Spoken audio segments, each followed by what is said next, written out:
desde la Villa Imperial. Buen día, Coco. Un gusto saludar a través de tu programa, a través de las redes y la radio, a todo Potosí, a la gente que te sigue. ¿Cuál es la opinión suya de esta crisis económica, política y sanitaria que vivimos los bolivianos?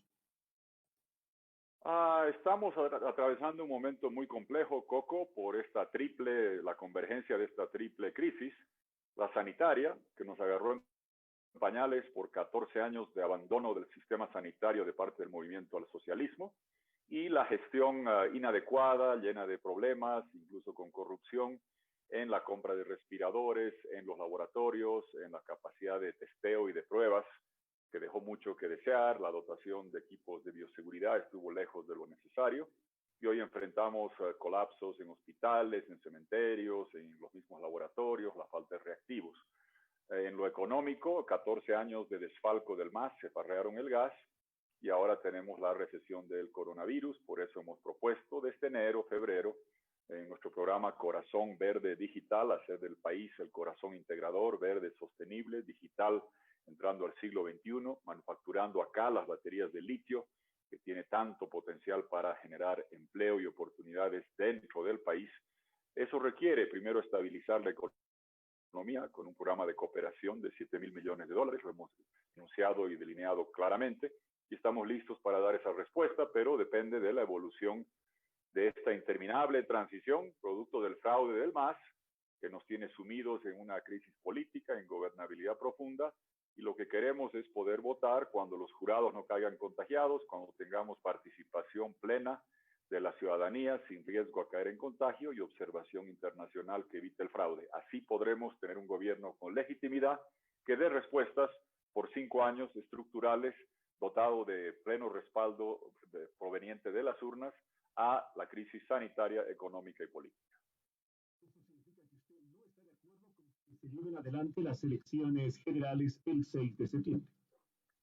Coco, lo hemos dicho desde el principio. Mira, en abril, cuando teníamos 700 casos acumulados en el país y 34 decesos, planteamos que el órgano electoral, como poder del Estado, así es en la Constitución, asuma la responsabilidad y potestad de fijar la fecha en base a la evolución de la pandemia, solamente con criterios sanitarios y no políticos.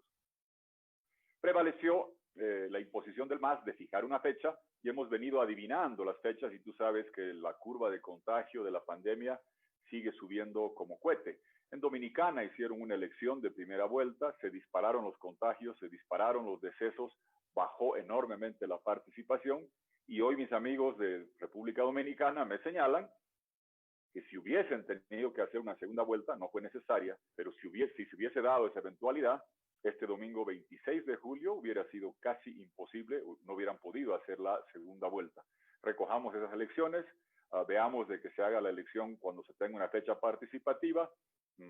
Se difirió de mayo, del 3 de mayo a 2 de agosto, de 2 de agosto a 6 de septiembre. El pico del contagio aún no llega. Reitero que el órgano electoral fije la fecha cuando estemos bajando el pico de contagios y podamos participar sin miedo al contagio. Lo vengo proponiendo, Coco, no hoy, hace más de un mes, en todos los lugares. Espero ser escuchado y atendido por el Tribunal Electoral, porque el derecho a la salud y a la vida tiene en primacía constitucional sobre todos los otros derechos, y en esa dirección debe actuar el órgano electoral. ¿Hay diferencias entre el gobierno de Evo Morales y Yanine Áñez? Hay muchos que dicen que es la misma canción. A ver, Evo Morales era un gobierno autoritario, antidemocrático, prorroguista, corrupto, con el latrocinio económico más grande en 14 años. Se farrearon el gas, persiguieron periodistas, criminalizaron la oposición, fomentaron y protegieron el narcotráfico, nos ahogaron en corrupción.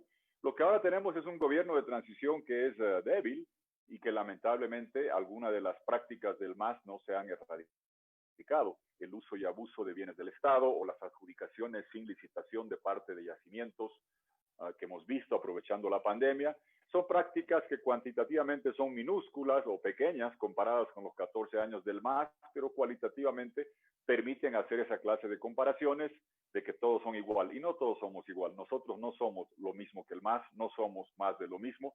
Creemos en aplicar la ley SAFCO, todas las compras con licitación, a través de las normas básicas de adquisición de bienes y servicios. Yo creo y practico una austeridad republicana. No creo en una presidencia faraónica, delirante, como Evo Morales, con palacios, jets y viajes por doquier. Hay que cambiar eso, hay que ser austero, hay que dedicarse a salvar la economía, pero como fuese, es imposible, Coco, comparar lo que es una transición con lo que fue 14 años, aunque algunos errores se cometen, que son materia de crítica. Evo Morales ha hecho un daño enorme y lo que necesita el país ahora es ver en la elección que se dé con plena participación, sin riesgo al contagio, en una fecha donde esté bajando el número de contagios y no subiendo como está ahora, que podamos elegir un gobierno con dos características medulares: capacidad económica, que es lo que ofrecemos, y firmeza democrática para que Evo Morales y el MAS no vuelvan nunca más. Cuando usted fue presidente, estuvo institucionalizando la administración pública, concurso de méritos. ¿Eso fue una virtud suya que deberían practicar todos los gobiernos? Y es lo que yo siempre he apoyado. Qué bien que lo recuerdas, Coco. Esto hace bastantes años. Yo creo en que el servicio público debe estar con personal que provenga del servicio civil, de carrera administrativa. Y como tú lo señalas, en medio de profundas dificultades económicas, tuvimos que traer cooperación para salvar empresas, preservar empleos. Con el programa intensivo de empleo, pagábamos casi 30,000 cupones a cooperativas mineras en Potosí, en Oruro, cuando los precios del zinc, estaño, plomo habían descendido estrepitosamente. Pagábamos las planillas de empresas castañeras en el norte de Bolivia, hacíamos el gasoducto al Brasil, el gasoducto Yacuiba-Río Grande, condonamos deuda externa, 5.500 millones de dólares en total. Bolivia dejó de pagar afuera para dedicarlo a municipios rurales, dando más a los más pobres, y junto con todo eso, además de abrir mercados para textiles y varios otros emprendimientos, le dimos una base institucional al país, Coco. La Defensoría del Pueblo no existía, yo la creé, y la posesionamos y seleccionamos a doña Ana María Campero. El Tribunal Constitucional no existía, lo creamos y posesionamos y seleccionamos a juristas que eran los mejores de Bolivia en ese entonces: el doctor Dermisaki, de la Rocha, Íñiguez, Valdivieso, Wilman Durán. Lo mismo hicimos en el servicio de caminos, lo que hoy es la ABC, el servicio de impuestos internos, la aduana. Pusimos a gente como Bakovich, a gente como Segada en impuestos internos, Amparo Vallivian, para hacer reformas a las instituciones, y dejamos 2.200 funcionarios públicos de carrera seleccionados por mérito, competentes, con una superintendencia de servicio civil que protegía la carrera administrativa.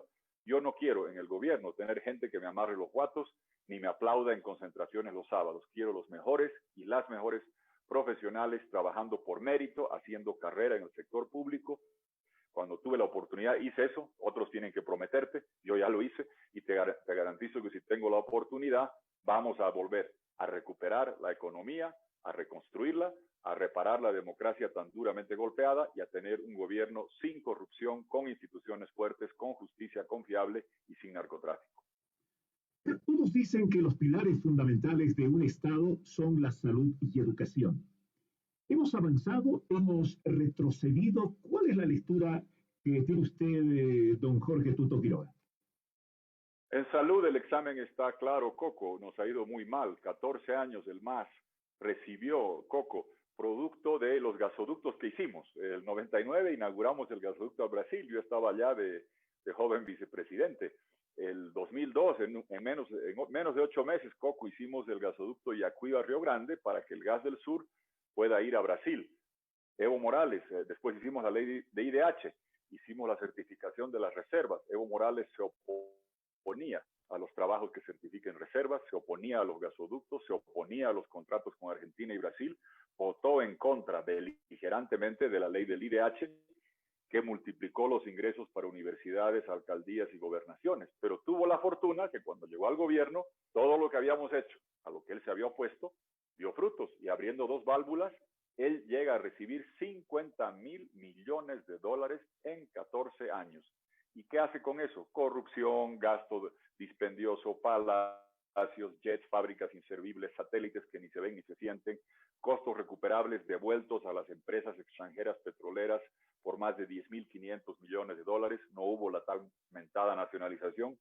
¿Y quién sufrió? La salud y la educación. Con 50.000 millones de dólares, Coco, podías haber hecho en Bolivia en esos años un seguro universal de salud y dejarlo financiado no por 5 años, no por 10, no por 14, por 100 años, por un siglo, podías haber tenido un seguro universal de salud de primer nivel. Evo Morales prefería hacer canchitas, aeropuertos, lo que te mencionaba, y además, en lugar de construir centros básicos de atención de salud en todas las poblaciones, prefirió traer doctores cubanos, que eran agentes de inteligencia, pagándoles una millonada. En el tema de educación, tuvimos avances con la condonación de la deuda que te mencionaba. Pusimos miles de maestros bilingües, quechua castellano, aymara castellano. Dimos 200 días de clase porque creíamos en la educación física y presencial, pero ahora claramente, Coco, los desafíos han cambiado. Como tú y yo estamos acá conversando de forma digital, lo mismo pasará con la educación. Hay que transformarla digitalizando, garantizando acceso de Wi-Fi de banda ancha en todas las poblaciones para que los estudiantes puedan hacer lo que tú y yo estamos haciendo acá, conversando de forma digital y no presencial, y garantizar que la educación sea la que se requiere para un siglo XXI digital, no analógico.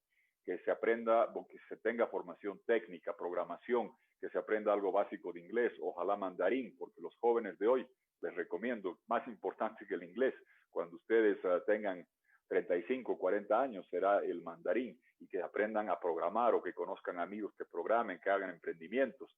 Hay que hacer una revolución digital en la educación, por eso la propuesta en enero, y verás que ahora, Coco, todos empezarán a hablar de eso, pero ya en enero planteamos hacer del país el corazón verde digital. La propuesta tiene hoy más validez que nunca para ayudar a transformar la educación, y te diría que en la salud, esta crisis que ha golpeado tan duro, que ha dejado tanto dolor, tantos decesos, tiene un elemento que hay que rescatar, que va a haber enorme cantidad de cooperación, y nuestra propuesta de hacer un seguro universal de salud en 5 años, por la disposición que va a haber de la comunidad internacional de apoyar a los países como Bolivia para que nunca más nos agarre una pandemia como esta en pañales, va a permitir hacer realidad ese compromiso seguramente en bastante menos de 5 años, para que todos tengan la salud que merecen y que tengamos la educación transformada, digital, accesible, moderna, para que nuestra juventud, nuestra niñez ingrese al siglo XXI de una vez y no permanezcan en el siglo XX analógico, como es el reloj del MAS en la Plaza Murillo, que iba para atrás y era analógico. Hay que ir al mundo digital integrado, y eso es lo que planteamos como programa de gobierno. Se ha hecho conocer en días precedentes un sondeo de opinión, una encuesta donde pues hay unos que avanzan, otros que se han detenido. ¿Usted cree en las encuestas, en los sondeos de opinión? Yo, Coco, creo en las encuestas y las tengo y estoy muy tranquilo como estoy. Lo que creo en las investigaciones de opinión pública. Lo que sé, lo que nunca voy a creer porque sé cómo se hace, son en las investigaciones de opinión publicada y manipulada.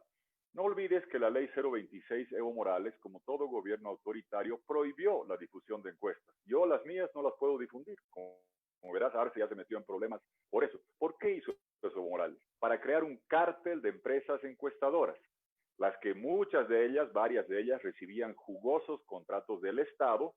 Los medios de comunicación estaban cooptados por el MAS accionariamente o presionados publicitariamente o hasta perseguidos tributaria y penalmente, y entonces creabas ese circuito donde el gobierno autoritario, que se quería prorrogar, que violaba la Constitución, que desconocía el 21F, tenía contratos con no cualquier encuestadora, las que ellos habían autorizado.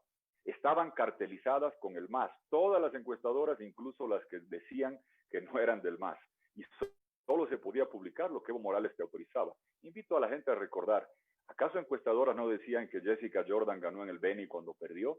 Decían que el 21F, el sí estaba ganando. El año pasado, te invito a revisar, Coco, publicaban, faltando 4 o 5 días para la elección, que Evo Morales ganó en primera vuelta. Hasta el fraude habían encuestado. Mira, de científicos, es un cártel de manipulación para quitarte la libre decisión, el voto consciente para presidente y pretender que el pueblo es rebaño. El MAS trató eso el 21F, al final Bolivia dijo no.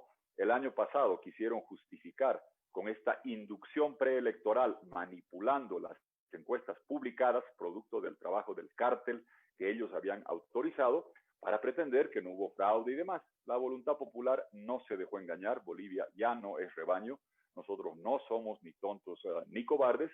Y nada más invito a la gente de Potosí que está angustiada y que nos esté escuchando, piensen ustedes, ¿de verdad creen que si un sábado y domingo en cuarentena rígida alguien toca la puerta de una casa y le dice quiero hacer una encuesta en medio del coronavirus, con la pandemia, con el contagio, la gente abre la puerta de la casa y deja pasar? Eso obviamente te muestra lo que está sucediendo. Hay un cártel de encuestadoras. El MAS les ha dado muchos contratos mucho tiempo y tú puedes revisar que Yacimientos contrata una encuestadora, le paga millones y después la encuestadora manipula y publica lo que quieren. Entonces sabemos que es parte del fraude del MAS, tan fraudulentas como esas boletas que hicieron el 20 de octubre rellenando actas con la misma letra que fue detectada por la OEA. El mismo nivel de fraude y manipulación tiene esto. Si el MAS hizo fraude con las actas electorales del 20 de octubre, claro que manipulaba este tema de las encuestas, que es mucho más barato y sencillo, y la hizo a través de la cartelización. Y fíjate la paradoja, concluyo con esto, Coco.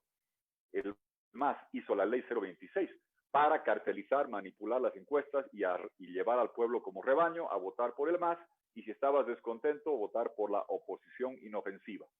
Evo se fue, pero sigue su Congreso, sigue su justicia y sigue este sistema. Y fíjate que Luis Arce sale a anunciar sus encuestas y ahora es víctima de esa ley que el MAS aprobó. El Congreso del MAS aprobó la ley 026, Evo Morales la promulgó, Quintana la aplicó para defenestrar a Ernesto Suárez en el Beni cuando divulgó encuestas. Y ahora ellos están bajo asedio y ¿qué hacen? Dicen que esa ley es inconstitucional. Después de tantos años, ahora dicen que cercena la libre expresión el limitar la difusión de encuestas a empresas que manipulan porque tienen contratos con el gobierno. Ahora resulta que cuando les conviene y ya no les es útil, esta ley que aplicaron con machete contra Ernesto Suárez y otros opositores, ahora es inconstitucional, cercena la libre expresión y tener cárteles de encuestadoras, resulta que ahora ya no les gusta. Qué paradoja, eso te muestra el doble discurso del MAS y te lo grafica de una forma que es clara sobre cómo manipulan a su gusto y conveniencia todo lo que pasa. Ingeniero, en Potosí hemos estado en paro de 19 y 27 días pidiendo que el gobierno de Evo Morales atienda las demandas de Potosí. ¿Cómo pagar esa deuda pendiente con este departamento que le ha dado tanto al país? Claramente Potosí le ha dado mucho, todo el pasado minero no hubiera sido posible, es parte de nuestro legado colonial, el eje Sucre-Potosí, y todo el mundo sabe lo que ha significado Potosí para el país. Mi abuelo Fernando Ramírez Velarde, nunca lo conocí, falleció muy joven, el papá de mi señora madre murió muy joven y tiene una novela señera, Socavones de Angustia, que narra las vicisitudes de familias quechuas trasplantadas de los valles a los socavones de angustia mineros, y ahí te muestra el valor de la minería, el valor de nuestro pueblo minero. ¿Cuál es la clave ahora? Garantizar que proyectemos otra vez y fortalezcamos la minería con el sector de cooperativas, con el sector de inversión, y aprovechemos esta coyuntura que nos dio China de precios altos. Tristemente, Evo Morales la desperdició. Los únicos proyectos en 14 años de ineptitud minera que hicieron fue el de Jindal con el hierro de Santa Cruz, un fracaso total. El resto, tú conoces, San Vicente, San Bartolomé, San Cristóbal, venían de antes, pero no ha habido proyectos nuevos, en primer lugar. Segundo, fortalecer el sistema de cooperativas para que sean esos agentes económicos dinámicos que dan trabajo, que dan empleo y que desarrollan nuestra minería. Y tercero, lo más importante, la transformación del país en el tercer siglo de vida republicana va a venir a través de Potosí y el litio. El litio es el ingrediente esencial para las baterías que están transformando el mundo. Nosotros casi logramos traer el año 2000, 2001 a la empresa Intel que hace los chips de computadoras a Bolivia a hacer aquí los chips. Yo voy a traer acá a las empresas a manufacturar las baterías de litio de los celulares, de las tabletas, de los relojes, de los libros, de las avionetas, de las motonetas. El mercado de baterías de litio, Coco, hoy es de $50,000 millones al año. Se duplica cada 5 años. Revisa las noticias de hace un par de semanas. La empresa automotriz más valiosa del mundo es Tesla. Su cotización bursátil es más alta que Toyota, mucho más alta que Volkswagen, y manufactura 25 veces menos vehículos que Toyota, pero todos sus vehículos son con baterías de litio, y la gente ve en la cotización bursátil lo que vale es lo que viene, no lo que fue. No vale cuántos autos vendían antes, cuántos vas a vender. Eso te muestra que ese es un mercado muy, muy grande. El gas ha transformado la economía y la energía del país, tú lo sabes, con el contrato 99-2019. Entraron 50.000 millones de dólares al MAS y entraron 5.000, 6.000 antes de eso. Pero había un límite, Coco, era el tamaño del tubo, y finalmente el mercado de Brasil, por grande que fuese, tenía un límite lo que podías vender de gas. En precios altos y volúmenes altos, Brasil y Argentina nos llegaron a comprar 6.000 millones de dólares. Pero el mercado de baterías de litio va a ser el 2025, cuando estemos cumpliendo 2 siglos como república, va a ser de 100.000 millones de dólares. El 2030, 200.000 millones de dólares. Y va a seguir creciendo. No pretendo que porque en Potosí y en Bolivia tengamos casi la mitad de las reservas, hacer la mitad de las baterías, no, pero empecemos. Traigamos acá la inversión, creemos aquí los empleos y no repliquemos lo que pasó en épocas coloniales, donde la materia prima se fue para lejos y nunca vimos el valor agregado. Traigamos aquí, y yo lo voy a hacer, la inversión, eso se hace con ingenieros, no con cocaleros, para hacer acá las baterías de litio y transformar Bolivia para siempre. El corazón verde digital requiere aquí hacer la programación, como sucede en Cochabamba. Cientos de jóvenes venden programación afuera, lo que más vale, cabeza, porque saben programar, y venden los servicios y captan divisas, generan empleo para el país. Hagamos lo mismo con baterías de litio y hagamos de Bolivia el corazón integrador digital con los centros de datos. Esta entrevista que me estás haciendo la vas a poner en tus redes. Se va a ir a la nube, como dicen los jóvenes. Pues la nube no está en el cielo, la nube está en el planeta Tierra. En Nevada, en Estados Unidos, en el centro de China, donde hay enormes cantidades de servidores que acumulan los videos, los WhatsApps, los documentos que mandamos en redes, que están creciendo exponencialmente. Yo quiero aquí en Bolivia tener el centro de acumulación de datos, aquí hacer la programación, acá hacer la manufactura de baterías de litio, y esa Bolivia digital, transformada, generando empleo, ya no exportando o replicando los ciclos de exportación de materia prima sin retener aquí el valor agregado, va a ser posible con Potosí y con el litio. Potosí, en la historia, nos dio sustento a todo el país, y no solo a Bolivia, también a España le dio sustento por la explotación colonial. Hoy con el litio va a ser la piedra angular de una transformación digital y de generación de miles de empleos manufacturando acá las baterías de litio. Ahora, ingeniero, ¿cómo luchar contra el coronavirus cuando, pues políticamente el país está dividido? Claro, es democracia, pero de repente cada uno lucha y pelea por sacarle rédito a la lucha contra el coronavirus. Gobernaciones en manos del MAS, municipios en manos del MAS, asamblea plurinacional en manos del MAS, y esa falta de coordinación hace que la población no reciba una adecuada atención en salud pública. Nosotros ayer denunciábamos en Radio Líder, en una entrevista con uno de los internos en un centro COVID, que a las 5 de la tarde no habían comido, que a las 5 de la tarde no habían recibido ningún medicamento, y que en ese centro COVID no existe ningún equipamiento. ¿Cómo luchar contra el coronavirus en esas condiciones? Coco, estás tocando un tema neurálgico que yo vengo en decenas de entrevistas, de intervenciones en redes, manifestando mi alta preocupación por ello. Comparto tu preocupación plenamente. ¿Y por qué? Yo estoy consciente que tenemos el proyecto, el liderazgo, el equipo, la capacidad, la credibilidad, las relaciones internacionales, la capacidad económica, la firmeza democrática, para, si nos dan la oportunidad en 5 años, transformar Bolivia, estabilizar la economía, garantizar que el sistema financiero siga sólido, preservar los empleos, salvar la pequeña y mediana empresa, dinamizar las cooperativas, el sector minero, el sector de energía. Tengo plena seguridad de eso. Pero para ello tenemos que llegar a un nuevo gobierno. La dificultad está en este tránsito, en esta transición interminable, que no hay que olvidar. Estamos en este brete, Coco, por el fraude de Evo Morales.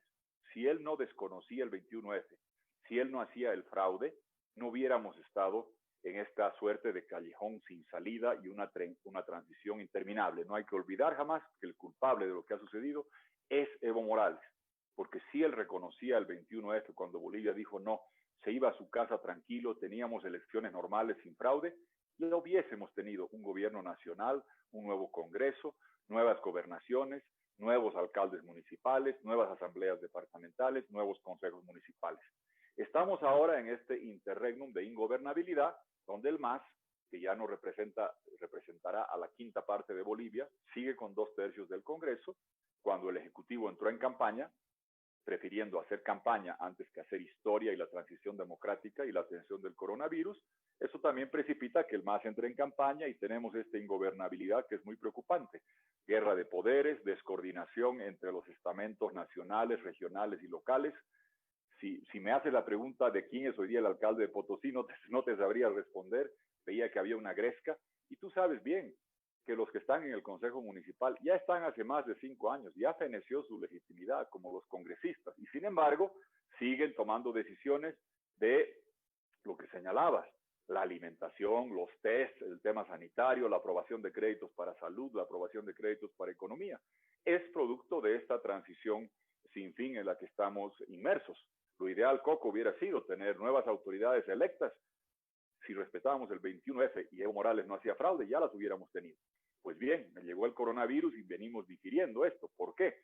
Porque una nueva elección debe garantizar legitimidad plena a las nuevas autoridades, que solo viene si preservas la salud, evitas los contagios, minimizas los contagios y maximizas la participación, preservando la salud, garantizando la máxima participación y con observación internacional que evite el fraude. Y eso, claramente, en medio de la pandemia, es imposible.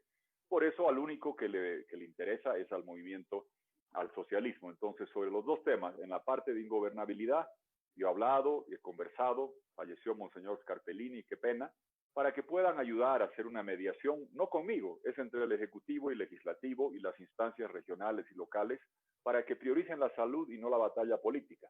Porque esa batalla política no la va a ganar el MAS ni el partido que está en el gobierno de transición. La va a ganar el coronavirus, va a perder la salud del pueblo y va a perder la economía nacional. Ojalá que tomen conciencia, ojalá que las Naciones Unidas, Unión Europea y la Iglesia Católica, más allá de la triste partida de Monseñor Scarpellini, nos ayuden, porque yo vi que en noviembre, diciembre fue imprescindible su concurso para anular el fraude, para seleccionar nuevos vocales, para extender el mandato, para convocar nuevos comicios. Ojalá que nos ayuden para este tránsito de viabilizar los créditos, que el MAS deje de bloquear y que Luis Arce, el cajero del desfalco, deje de ser tan cínico. Coco, recuerda el 2016, se opuso a pagar un bono a las personas con discapacidad, hicieron una marcha que conmovió al pueblo boliviano hacia la paz. Decía que no había hasta 600 millones de bolivianos podía costar, entre 368 y 600 millones, declaró textual. Y era imposible atender eso en un momento donde había buenos precios del gas, más volumen, él quemaba reservas y le construía palacios y le hacía jets a Evo Morales y a Álvaro García Linera. Para eso sí había plata, para el bono para personas con discapacidad no había. ¿Y qué plantea en estos días ahora? Un bono de 3.000 millones de bolivianos, 5 veces más grande, con una mano plantea eso y con la otra bloquea los créditos para hacer efectivo este bono o la atención sanitaria. Es muy, muy preocupante eso y ojalá que, reitero, los amigos de la comunidad internacional, de la Iglesia Católica, ayuden a mediar entre estas dos partes que están creando una enorme ingobernabilidad y desatendiendo la emergencia sanitaria y la atención de las dificultades económicas. Creo que esa es la forma de dar respuesta a esto y por lo estructuralmente, Coco, un gobierno con capacidad económica, firmeza democrática, que dé respuesta por 5 años, cuando podamos votar, garantizando legitimidad y preservación de la salud. Un tema de debate en este momento en el país. Hay unos que apuestan a que el MAS debería perder su personalidad jurídica. Hay otros que dicen que no van a permitir, anuncian movilizaciones inclusive para este viernes, que dice que es un derecho humano, en fin, no le faltan los argumentos. ¿Cuál es el criterio suyo sobre el particular? Que vivimos en un Estado de Derecho y que se aplique la ley, que el órgano electoral y la justicia, no, el árbitro de un partido, como es el órgano electoral, no puede cobrar las infracciones o la mano en el área o los offside en función a qué dice la barra o a las amenazas y chantajes. Tiene que decir, hizo mano en el área, muy bien, es penal. Ah, que la hinchada se va a molestar, eso no es árbitro. El órgano electoral no es un órgano que tiene que acomodarse a los chantajes o a los discursos. Así actuaron el órgano electoral del MAS. Esto es un invento del MAS. El MAS hizo una ley para prohibir la difusión de encuestas, para ellos manejar el cártel de encuestadoras, tema que sigue vigente, para manipular la opinión pública y llevarnos a votar como rebaño. Así funciona en Venezuela y Nicaragua. Por eso a mí no me cuentan ese cuentito de que siguen las encuestas, que son imparciales. Falso, son un cártel de encuestadoras e incluso algunas tienen directores de medios que hacen encuestas que trabajan activamente en una campaña. Entonces dirás tú, si Arce difunde su encuesta es ilegal, pero si una empresa, un director de medios vinculado a una campaña difunde una encuesta, como está registrada, había sido legal. Vivimos producto de esa práctica autoritaria, seguimos inmersos en eso.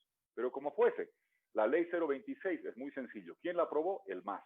¿Quién la promulgó? Evo Morales. ¿Quién la aplicó? Juan Camión Quintana, el contrabandista, el que está escondido como cobarde en la Embajada de México. Él, a una persona que era gobernador, que había sacado más del 50% de respaldo en el Beni, lo defenestró diciendo que eso sostenía la ley. Ahora pasan los años, Arce hace exactamente lo mismo que Ernesto Suárez, y ahora el MAS dice que no vale. Es el doble discurso. Ahí está el símbolo de lo que es el doble discurso que una y otra vez hemos visto. Se quejaban se proclamaban antiimperialistas y se sometían al imperio cubano y venezolano. Hablaban de defensa de la Pachamama y querían destrozar el Tipnis y carbonizaban los bosques del Chiquitanos. A Ernesto Suárez dijeron, sujétese a la ley, así es la ley, y ahora dicen que esa ley es inconstitucional. Mira la paradoja, que Luis Arce está ahora en el Tribunal Constitucional demandando a sus parlamentarios, a su presidente Evo Morales, de haber puesto en vigencia una ley inconstitucional que les sirvió cuando la quisieron usar. En Potosí ustedes conocen eso. Cuando se aprobó la autonomía, ¿qué hizo Evo Morales? Cambió la ley para decir que ante acusación fiscal suspendía a un alcalde. ¿Recuerdas cómo lo hicieron con Joaquino? Y una vez que defenestraron a alcaldes que no eran de su partido, cambiaron la ley para decir ya no se puede hacer para proteger a los suyos que estaban inmersos en corrupción. Son muy cínicos, son muy sinvergüenzas. En el Estado de Derecho se aplican las leyes como debe ser y el MAS está mostrando que termina víctima de sus propias trampas. Ellos pusieron en la Constitución 2 mandatos. Ellos hicieron el referéndum. Bolivia le dijo que no. Y de ahí tienen que violar su Constitución para que el tirano, prófugo, cobarde Evo Morales vuelva a postular con la cueca interminable buscando el 4º mandato inconstitucional. Ellos aprobaron la ley para defenestrar a Ernesto Suárez y la aplicaron así. Ahora dicen que ya no vale. Son muy cínicos y demasiado sinvergüenzas. El órgano electoral y las instancias jurídicas deben proceder de acuerdo a ley y no dejarse llevar por los chantajes ni por las presiones. Ustedes están escuchando al expresidente de Bolivia, Jorge Tuto Quiroga, que ahora también es candidato para las próximas elecciones. Ingeniero, si usted quiere decirle algo al departamento de Potosí a través de Radio Líder a todo el país, pues adelante, lo escuchamos con mucho gusto. Bueno, muchas gracias, Coco. Un saludo a Potosí. Primero en lo sanitario, cuídense mucho. Todos tenemos familiares que pueden ser parte de grupos vulnerables. Yo cuido mucho a mis papás en Cochabamba, cuiden a los padres mayores, a los abuelos. Sabemos que la gente joven es más fuerte, pero igual pueden contagiar a seres queridos. Cuídense mucho, tengan prudencia con los temas de higiene, de distancia, de uso de mascarillas y barbijos. Y segundo, pedirle a Potosí que apoyen la transformación de Bolivia y que ingresemos a la era digital. Créeme, Coco, que cuando se esté escribiendo la historia de cómo Bolivia se transformó en el corazón digital latinoamericano con la manufactura de baterías de litio, con la programación de servicios, con la acumulación de servidores, con dar espacio para generar miles de empleos en el mundo digital a nuestra gente joven, cuando se escriba esa historia, será porque este año 2020, camino al tercer siglo de vida republicana 2025, tuvimos la visión, la capacidad, la claridad de transformar nuestro país y catalizar las enormes reservas de litio que tenemos para meter y hacer que Bolivia ingrese a el siglo XXI de forma digital. Somos una micropotencia gasífera con menos del 1% del gas del mundo, ubicado cerca de Argentina y Brasil, y mira el efecto que ha tenido el 99-2019, producto de que supimos hacer los gasoductos, los contratos, la ley del IDH, en contra del MAS, y que después hasta el MAS se benefició cuando estuvieron en gobierno. Pues eso parecía una utopía, Coco, como puede parecer una utopía hacer fábricas de baterías de litio de celulares, de relojes, de tabletas, de computadoras, de vehículos, de motonetas, de avionetas. Ese mundo viene. Y Bolivia es una macropotencia digital por Potosí, por las reservas de litio. Es 40 a 50%, no menos de 1% de las reservas. Y si tenemos ese potencial, si en el pasado hemos sabido atraer la inversión para hacer realidad los gasoductos o poder estar cerca de traer una empresa como Intel, hagamos realidad esa transformación, catalizando lo que tiene Potosí para que Potosí en el siglo XXI sea el símbolo, no de un pasado de explotación colonial, sino de una proyección de futuro digital a través de la manufactura de baterías de litio. Ese sueño solo se puede hacer realidad para el país entero con la participación activa de Potosí. Cuídense mucho y un abrazo muy grande.